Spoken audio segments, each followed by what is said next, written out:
বিসমিল্লাহির রহমানির রহিম। আসসালামু আলাইকুম, ওয়েলকাম টু রান্নাবাড়িতে। আজ বুটের ডাল দিয়ে রুই মাছের মাথা দিয়ে রান্না করব। রেসিপিটা খুব অসম্ভব মজা হয় এভাবে, অল্প মশলা দিয়ে একদম অসম্ভব মজা হয় এভাবে রান্না করলে। প্রথমে আমি মুগ ডালকে সুন্দর করে ভেজে ধুয়ে নিব। তারপর এখন আমি সুন্দর করে মাছটাকে কেটে ধুয়ে নিয়েছি। এখন আমি প্রেসার কুকার দিয়ে বুটটাকে সিদ্ধ করে নিব। এদিক দিয়ে আমি মাছটা কষানোর জন্য এখানে বেশ খানিকটা তেল, পেঁয়াজ, একটু দারচিনি, এলাচ, তেজপাতা, লবণ,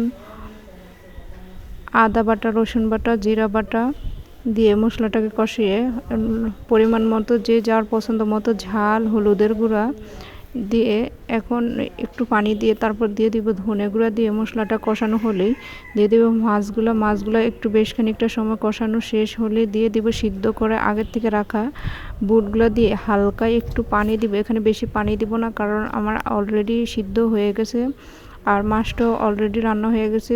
লাস্ট